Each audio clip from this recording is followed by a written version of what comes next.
We're slightly behind schedule, so all I want to do is to talk about three of the cycles you're going to hear tonight. So the Debussy, the Chanson de Bilitis, the Mahler Kindertotenlieder, and the Ravel, the 5 poèmes Grecs. It was André Gide, that great French writer of Les Moralistes and 2 or 3 other, just not novels, but novelles, that inspired the creation of the Chanson de Bilitis.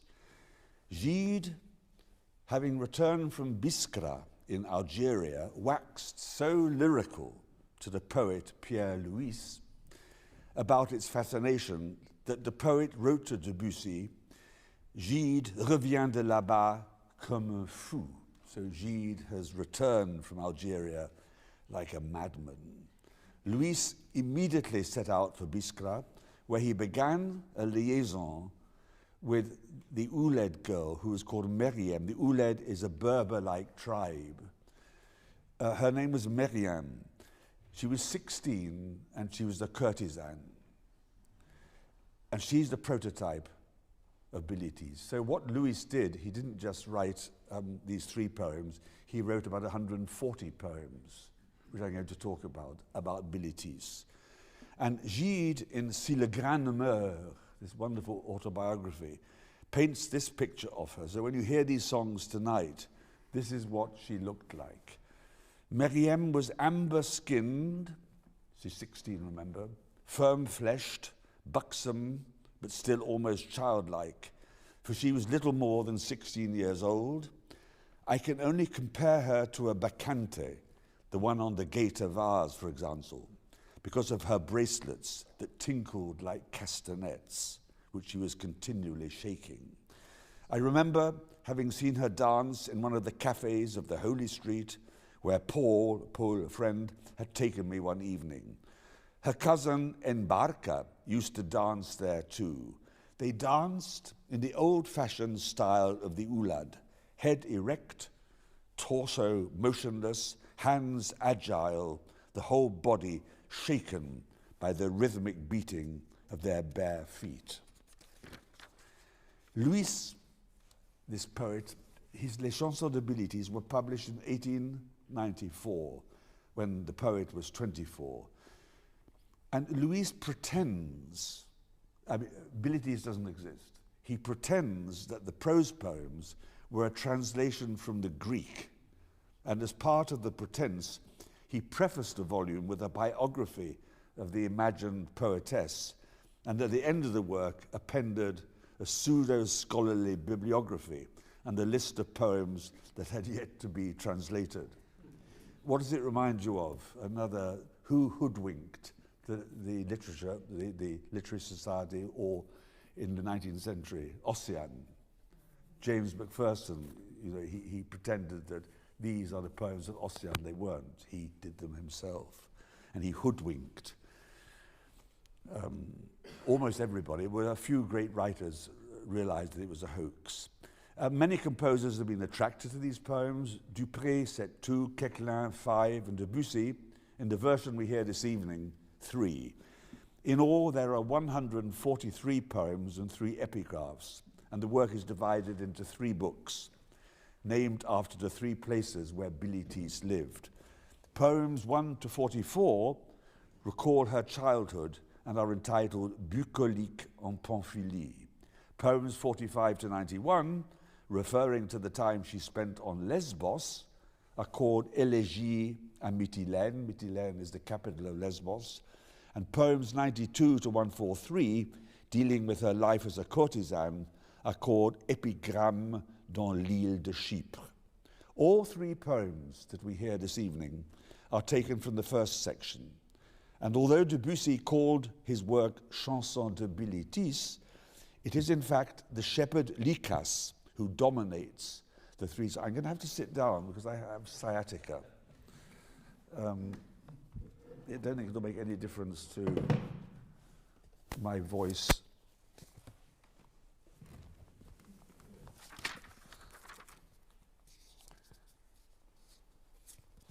And I think to fully understand, by the way, I have no problems with split infinitives. All the great novelists of England, I cannot understand why people object to a split infinitive. Our great novelists use it. So to fully understand these songs, we need to flesh out the character of Lucas, because it is he who appears in these three poems that you're going to hear tonight. We first meet him in song number 34 of the Gallimard edition. The poem is called Lykas. Lykas is L-Y-K-A-S. Come, we shall go into the fields beneath the thickets of juniper. We shall eat honey from the hives. We shall make traps for locusts with the stems of asphodel.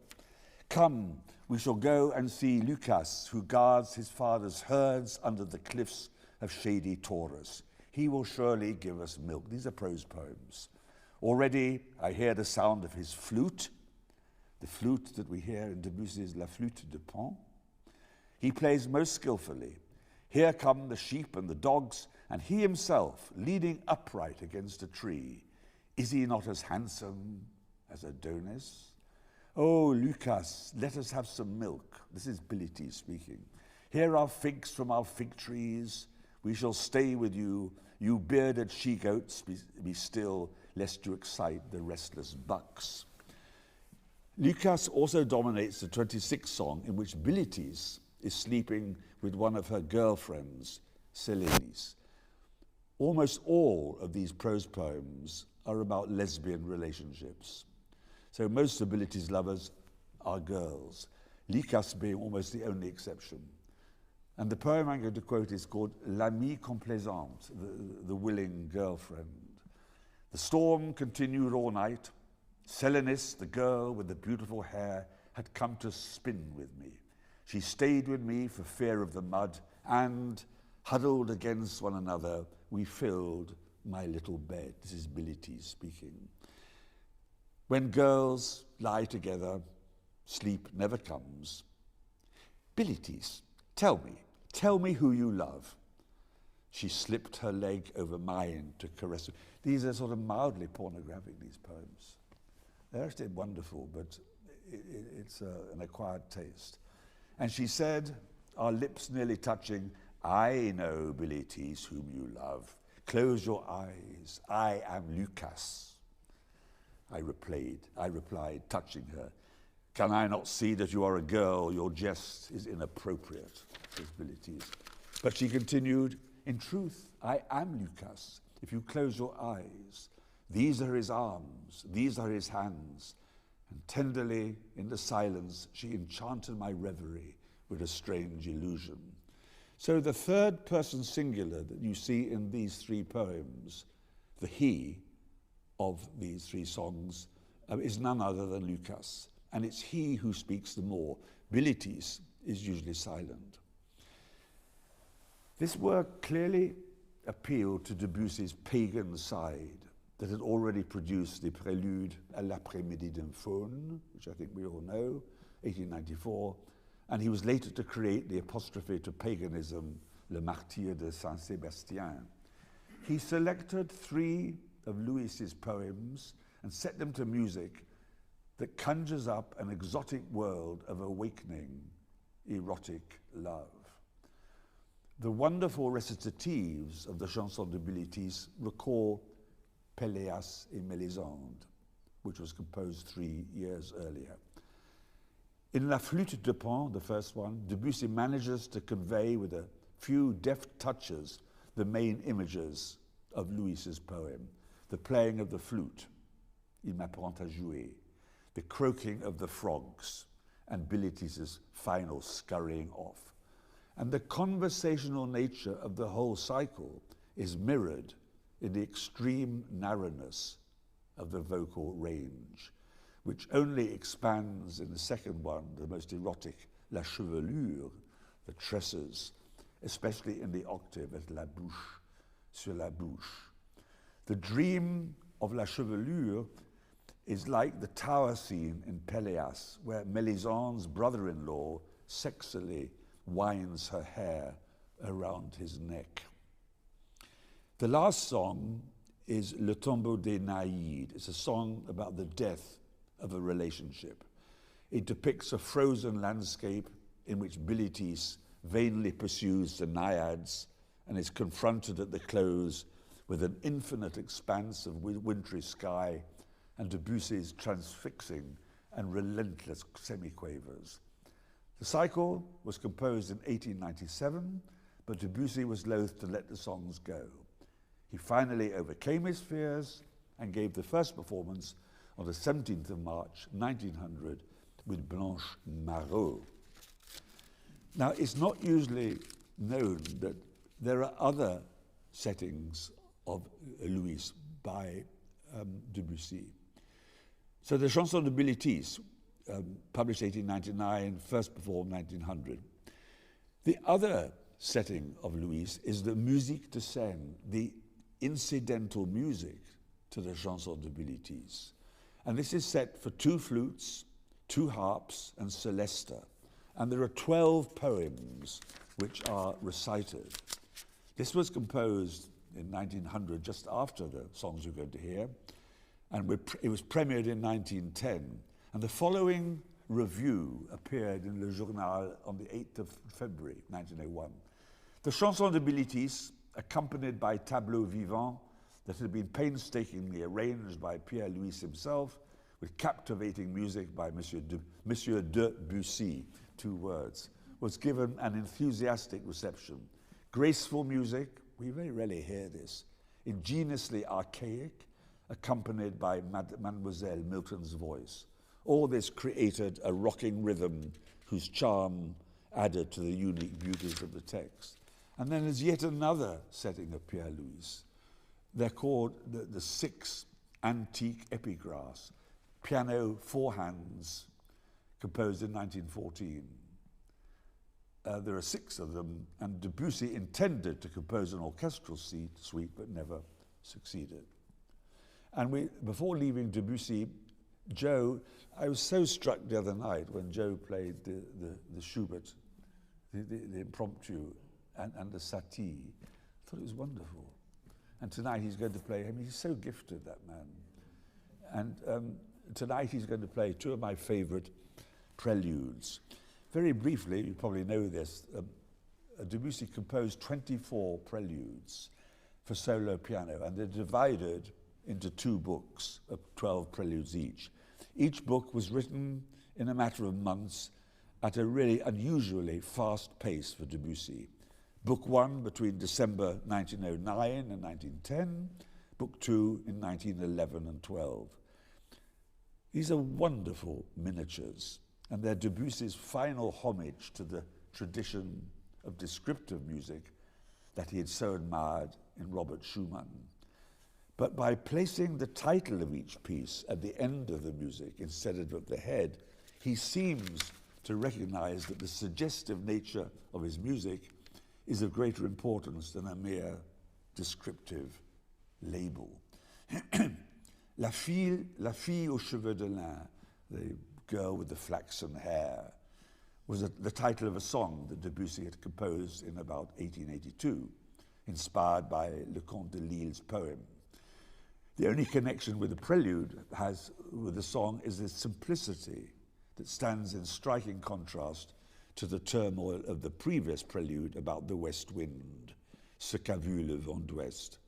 And the other prelude that Joe is going to play is called Bruyère, Heather. It's the 5th prelude of the 2nd book. And according to Debussy's good friend, the pianist Marguerite Long, it evokes the smell of sea mist mingled with coastal pines.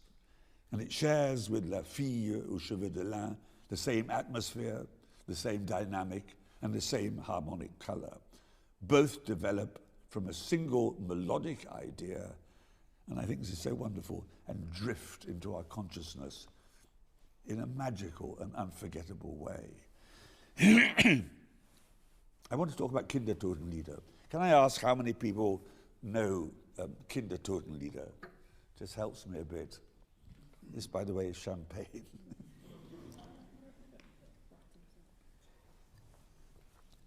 A gift from the wonderful Kate Dugdale, who gives so much support and money to lead song.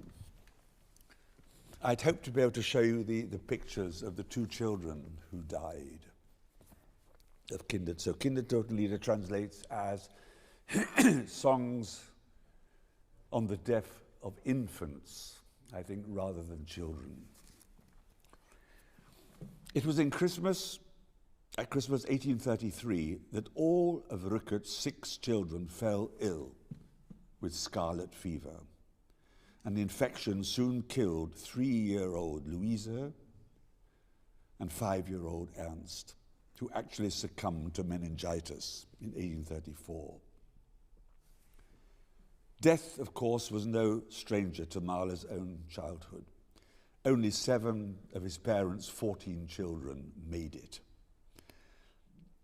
including Mahler's younger brother, who's also called Ernst. Ernst was one of the children, Rückert's, who died, and he then died tragically, aged 13, of water on the heart, leaving Gustav Mahler even more alone. And of course, Schubert, I think I said this earlier, Schubert lost 7 brothers and sisters before he was born. Child mortality was not a romantic trope. It was a stark reality. And Rückert started writing these 400-odd Kindertotenlieder immediately after his children's death. It was an attempt to exorcise it. But they were only published after his death in 1872 by his son Heinrich. It's unbearably moving, these poems. In some of them, the names occur, the children's names. And some of the details are almost unbearably poignant. We read about how their death was announced, how their funeral clothes were bought. And Rückert reminisces about the games he played with his children, remembers their birth. And one poem begins, English first, "It was exactly 5 years ago that your mother bore you. Heut ist voll das 5. Jahr, seit die Mutter dich gebar." The 428 poems are a manic attempt to cope with such loss. He wrote some 4 poems a day sometimes for several months until he exhausted himself and the format. In ever new variations, he attempted to resuscitate the children through poetry. Despite anguished outbursts, many of the poems show a quiet acquiescence to fate. I'd hope to show you these pictures, but you can go online, you can see them. In 1833, 3 months before the children died, Mahler's friend, the artist Karl Barth, painted the children in Rückert's home. After their death, the portraits hung over Rückert's desk in Erlangen, and whenever he went, he took them with him. On the occasions that he taught in Berlin, the portraits of the children accompanied him and were positioned over his bed. He had nicknames for them. Louise was Gäbelchen, little fork. Ernst was Messerchen, little knife. And they both had Rückert's eyes. The poem that mentions both Messerchen and Gäbelchen begins like this. When his little sister died, we worried about her little brother. But when he saw our worry, he said, "No, don't worry, I shall stay here, I shall not die." And then this verse, in English verse, "Food," Rückert says, "will not now taste when we set the table, and little fork is missing. Little knife, please don't leave us. Wird uns kein bisschen schmecken, wenn wir unseren Tisch nun decken, und das Gäbelchen gebricht, Messerchen, nur fehle nicht." And Mahler cleverly chose 5 poems, which instead of forming a narrative, portray the father's emotions, which are alternately grief-stricken, affectionate, consolatory, or simply benumbed. The first one, quite a few people, show of hands, know these great songs. Nun will die Sonne so hell aufgehen, the sun will rise again. It was written by Rückert on the very morning after the death of his child Ernst. And the Glockenspiel in the orchestral version that's heard no fewer than 3 times in Mahler's accompaniment alludes discreetly to an innocence that is now no more. Second song, Nun seh ich wohl, warum so dunkle Flammen. It contains memories of the children's star-like eyes. And throughout the song, the cellos repeat a 5-note theme that resembles the gaze motive from Wagner's Tristan und Isolde, sah mir in die Augen. The third song is a conflation of 2 poems. Wenn dein Mütterlein tritt zur Tür herein. So when your little mother comes in at the door, it opens with horn and bassoon and counterpoint, accompanied by pizzicato cellos. What happens? He sees his wife come in, and automatically he looks down to see the child holding his mother's hand. And the child, of course, is not there. His wife enters the room, and Mahler's setting is grave and melancholy. It's a mixture, a blend of children's round and a danse macabre. And then, one of the most touching, oft denke ich, sie sind nur ausgegangen. I sometimes think they've only gone for a walk, and they're going to come back soon. Tells of the father's fond hope that his children will return, that they've merely gone for a walk, and that they've wandered, perhaps, into a better world where their parents will one day join them. And the last song, in diesem Wetter, in diesem Braus, in this storm and this tempest, it repeats motives and the Glockenspiel from the first song, and thus gives the cycle a unity. And it describes the storm that raged on the day of the funeral, the grief of the heartbroken father, and finally, the peace that the children have found in a safe haven. And the poignancy of this cycle is increased by the fact that 4 years after he wrote it, Mahler lost his own daughter, Maria, to scarlet fever.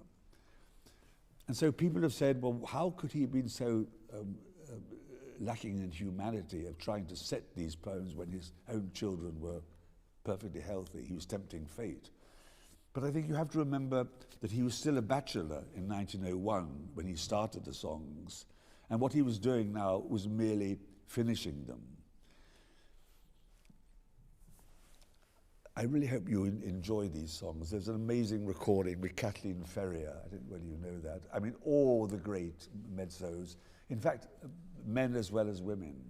Technically, it's a man's cycle because it's the man speaking his grief. But women have made it their own just as much. So that is the Mahler Kindertotenlieder. We now turn to Maurice Ravel. Can I ask who knows these 5 songs, the Greek songs, just as a smattering? Well, Ravel, like many of his contemporaries, like Canteloup, for example, I think you all know his songs, he was fascinated by folk song and had as early as 1895 harmonized 12 Corsican songs to illustrate a lecture. And a similar opportunity presented itself in 1904 when Pierre Aubry required, at very short notice, 5 Greek songs to be provided with accompaniments for a lecture he was giving. So that was why they were born. A mutual friend, Calvo Corresi, selected the poems for Ravel, which Ravel then set in a matter of hours, providing the piano accompaniments. 2 of these, Quel Galant and the Chanson des Cueilleurs de Lentisque, were published in 1906, but the remaining 3, which have since been lost, were jettisoned by the composer, who considered the accompaniments too short. But when Calvo Corresi, a little later, needed 3 more songs to be harmonized for a lecture of his own, Ravel obliged once more, and the resulting amalgam, the 5 chansons populaires grecques, were eventually premiered in 1907. So very briefly, first of the 5, Le Réveil de la Mariée was originally called La Chanson de la Mariée. But Ravel renamed it when he orchestrated the song 30 years later. It's after all, it's the bride, it is the groom who's singing. So it's when his bride wakes up. And the poem describes how a young Greek peasant awakens his bride by serenading her in front of her house. The second one has a political context. Là-bas, vers l'église is a moving song for all those Greek soldiers who perished in the War of Independence against the Turks. There they are in great numbers, we read, en nombre infini, and they're described as being du monde de tous les braves, the bravest people on earth. Third song, Quel galant mais comparable, shows us a virile peasant who hints to Dame Vasiliki, I think she's the madame of a brothel, boasts to her that pistols and sabres are not the only things that dangle beneath his belt.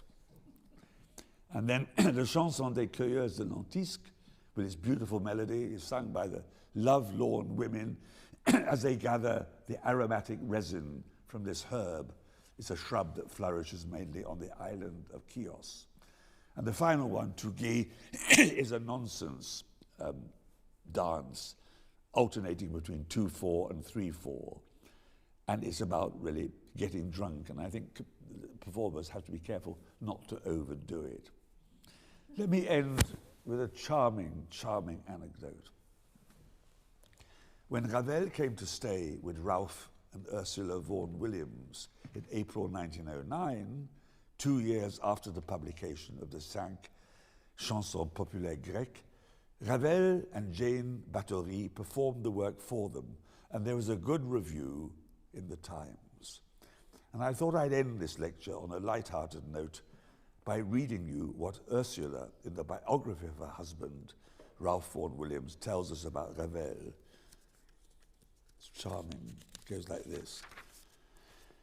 Ralph enjoyed taking Ravel sightseeing and was fascinated to find that he liked English food. I mean, how unlikely is that? He was a very dapper man.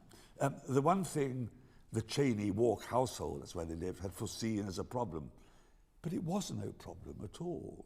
It appeared that steak and kidney pudding was Ravel's idea of pleasurably and lunching out. I love this bit. He also wished to be taken to something he described as Valas. Anyone get it? It's to do with art. Could you take me to the Valas? It's the Wallace collection. And on that note, I think I have to finish because we're slightly behind time. Thank you.